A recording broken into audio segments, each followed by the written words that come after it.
이명박 정부 최고 실세로 군림했던 신익의 좌장 이재호.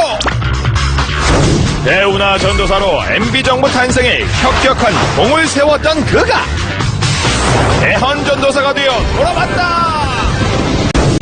박근혜 후보의 4년 중임제는 장기 집권에 불과하다면서 분권형 대통령제 공약을 촉구하고 나선 이재호 의원. 연일 박근혜 후보에게 각을 세우며 선대위 참여 요청을 거부하고 있는 그의 진짜 속마음은 무엇일까? 대선까지 이제 남은 시간은 35일. 킹메이커 이재호는 과연 박근혜와 한 지붕 한 가족이 될 수 있을 것인가? 새로운 정치 세력을 꿈꾸는 왕의 남자 이재호 의원을 지금 바로 만나보자.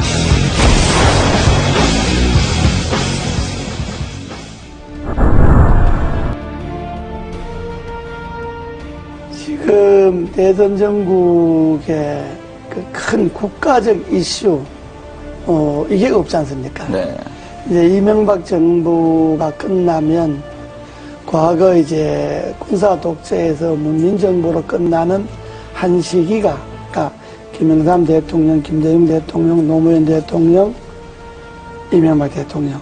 그러면 한 20년이라는 한 이제 시대가 이제 가지 않습니까? 네. 문민화되고 난 다음에 그러면 여기에서부터 새로운 시대를 준비해야 되거든요. 네. 대선 후보들이 중요한 거는 한 시대를 마감하고 다음 시대로 넘어가는 국가적 큰 그림을 어떻게 그릴 것이냐. 네. 그것이 국가와 국민들에게 어떤 영향을 미칠 것이냐. 이 이야기를 해야 되는데 그 이야기에서 제가 몇 년 전부터 다음 시대는 개헌이고 네. 개헌의 방향 분권이다. 지금까지 우리나라가 권력의 문화가 지배해왔잖아요. 네. 그러니까 큰 권력이든 작은 권력이든 나라의 구석구석에 권력의 힘이 다 이게 미쳐서 그 권력의 힘에 뭔가 좀 가까운 사람만이 뭐 돈을 벌거나 자리를 차지하거나 뭐 이런 소위 나라 풍조가 됐잖아요. 네. 그 이제는 이러한 권력의 문화를 내려놓고 정말로 사람의 문화, 인간적인 문화가 나라 전반에 한번 골고루 퍼져야 된다. 그렇게 하려면 제일 중요한 게 우리나라에서 권력을 제일 많이 갖고 있는 사람이 대통령이잖아요. 대통령. 네. 그러면 대통령부터 권력을 내려놓는 분권을 하는. 네. 그래서 대통령과 국회가 즉 행정부와 입법부가 분권을 하고 중앙정부가 지방정부가 분권을 하고 또 행정, 입법, 사법 이 3권에 있어서도 다시 한번 시대에 맞게끔 분권을 하는 그런 분권형 개헌이 이 시대의 정치개혁의 핵심이다. 분권을 하다 보면 4년 갖고는 정책이 연관성이 없어질 수 있으니까 한번 중임하는 게 좋다는 거고 분권을 하지 않고 4년 중임하자고 하는 거는 임기 연장에 불과한 거죠. 네. 정권 연장하거나 잘나면 장기 집권하겠다는 것밖에 안 되니까 네. 그건 지난날에 우리 역사가 말하잖아요. 때문에 그냥 이 권력 이대로 4년 중임제 하자고 하는 거는 매우 위험한 발상이다. 이것이 지금 시대의 분권의 핵심이고 시대 정치개혁의 본질입니다. 여기에 한 정치인의 가치와 철학, 시대에 대한 안목, 미래에 대한 예견 이런 것들이 들어가서 분권형 개헌이 선진국으로 가고 대한민국 위상을 지킬 수 있는 길이다라고 하는 이 안목에서 출발해야지 단순히 권력을 잡기 위해서 이런 말을 하면 표가 좀 더 올 거다 덜 올 거다 이 생각을 해갖고 후보들이 이야기하는 건 안 되죠. 저는 뭐 개헌에 대한 분권형 개헌에 대해서 제일 좋기는 취임하고 1년 안에 하겠다든지 이런 확실한 공약이 제일 필요하지만은 그러니까 그거는 또 저 생각일 수가 있으니까 또 그렇게 생각하지 않는 사람일 수도 있으니까 일단 분권형 개헌을 비롯해서 취임 1년 안에 나라의 바람직한 방향으로 개헌을 하는데 이 시대의 흐름이 나눔이잖아요. 경제도 민주화하자 그러면서 왜 권력을 민주화 안 합니까?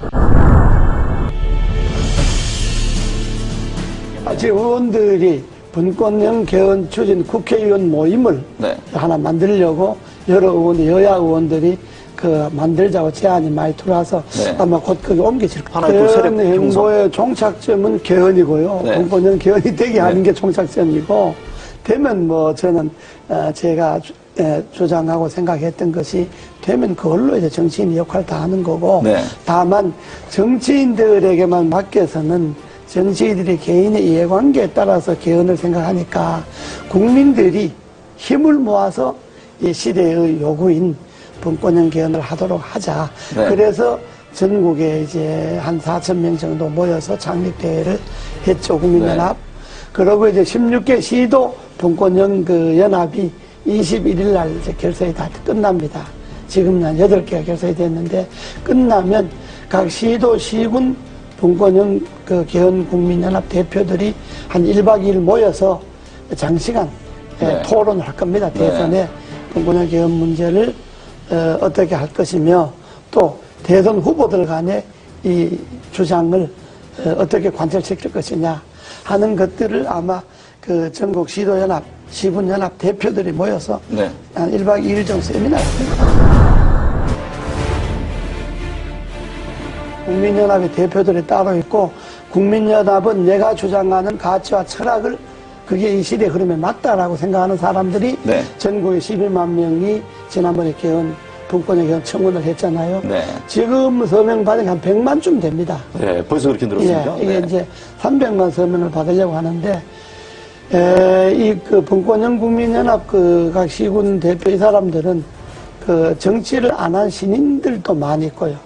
정치권에 있었던 사람들도 있고. 네. 그러니까 정말로, 이 분권이 맞다. 시대 흐름의 분권이 맞다라고 생각하는 일반 국민들이 참여를 해서 11만 명 쉽게 네. 발견해 서명해서 우리가 개헌 국회 청원 나오고. 그렇다면, 일반적인 그런 제야단체, 연합, 이런 정치단체가 아니고, 네. 하나의 가치를 두고 뭉친 그러니까요. 그런 시민들, 국민들 그러니까 정파를 모임이기 떠나서 때문에 가치 제안으로 하겠다는 그렇습니다. 거 아닙니까? 모임이기 때문에 그거는 지금 발기인으로 개헌 청원한 것만 해도 11만 명이고, 지금 거기에 가두 서명을 한 사람만 해도 100만 명이 100만 명. 넘으니까 아마 국민연합의 결정이 어느 정도 효과가 있을는지는 아직 모르겠습니다만은, 그러나 대선 전국에 간과해서는 안 될 거예요. 서명한 회원들 100만 명 중에 앞으로 300만 명 서명을 받을 계획인데, 다 안 된다 하더라도 서명한 사람 중에 3분의 1만 어느 한 곳으로 표가 간다면 대단하죠. 영향을 미칠 수가 있죠. 네. 아직까지 이제 그 가치에 제일 중요한 게 분권형 개헌이잖아요. 네. 그러니까 분권형 개헌 전에 분권이라는 데한 인식. 그렇죠. 지금의 시대는 나눔의 시대다. 나누고 남을 배려하고 양보하고 이런 시대인데, 지금 권력을 잡겠다는 건 그것하고 역행하잖아요. 나눈 것도 독점하고 남을 배려하고 존중하는 것도 자기들에게 필요한 것만 배려가 존중이고, 쉽게 말하면 당 안에서는 대통합도 안 되고 당 안에서는 민주화도 안 되는데, 당 밖에 가서 대통합하고 민주화한다고 하면 그 진정성을 국민들이 어떻게 이해하겠느냐. 이런 점에 볼 때 가치관이, 철학이 같지 않구나. 선거를 앞둔 사람들이니까 여당 후보든 야당 후보든 후보 개인들에 대해서야 이렇고 저렇고 비판할 생각이 전혀 없습니다. 그러나 한 나라의 후보라고 하는 것은 여당 후보든 야당 후보든 지금 정책 발표 하잖아요. 한마디로 그 후보들의 정책 발표주에 공허하게 진정성이 없는 게 검찰 개혁 같은 게 있잖아요. 네. 검찰 개혁도 우리 헌법에 보면, 헌법 12조인가에 보면요, 영장 청구를 검사만이 하게 되어 있습니다. 그렇죠. 이게 검찰이 기소 독점으로 이어지잖아요. 네. 이게 전 세계 우리나라밖에 없습니다. 그럼 이 헌법 조항을 그대로 두고 어떻게 검찰 개혁이 가능합니까? 영장은 수사를 할 수 있는 기관이 청구하도록 하고 발부는 법원에서 하도록 한다는 이 조항이 개헌되지 않고 그 개헌을 그대로 놔두고 어떻게 검찰 개혁을 할 수가 있겠습니까? 지방분권이 문제잖아요. 네. 지방분권도 지금 헌법에는 뭐가 되어 있느냐 그러면 지방자치단체는 선임하게 돼 있어요, 헌법에. 그 선출해서 임명한다는 이야기거든요. 선임하게 돼 있으니까 지방 분권이 안 되는 거예요. 네.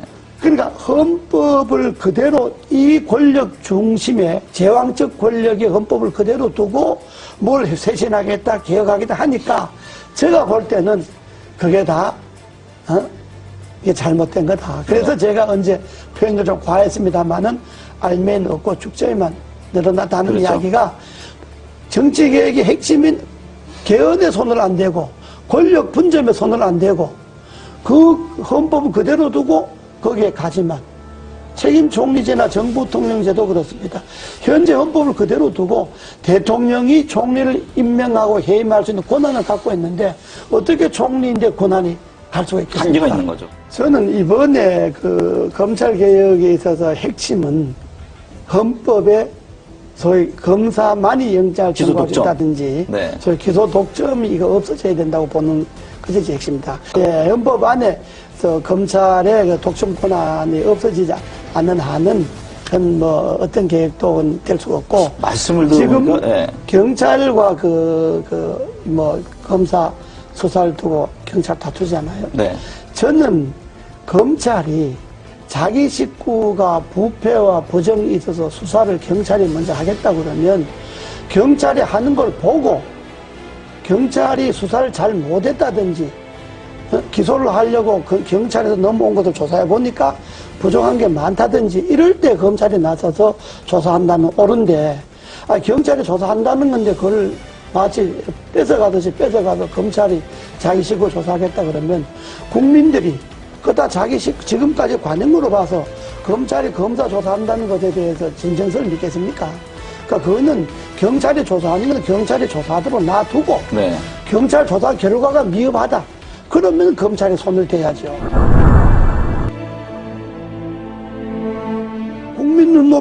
국민이 눈높이에 자기를 맞춰서 정치를 해야 되는데 되게 정치한 사람들 자기 눈높이에 국민을 보고 그렇다면 국민이 동의가 있으면 헌법도 무슨 뭐 국민이 동의가 있어서 개헌한다. 아니 당연히 국민이 뭐 안을 내야 동의를 하든지 반대하든지 하죠. 네. 국민들이 무슨 분권을 하라든지 뭘 하든지 안을 국민들이 냅니까? 정치권에서 이런 안을 내야 그래야 국민들이 동의를 하든지 반대를 하든지 하듯이 안도 안 내놓고 뭘 갖고 국민들이 동의를 합니까? 네. 그것처럼 그런 것이 다 국민들로 볼 때는 진정성이 없는 이야기다 이런 이야기.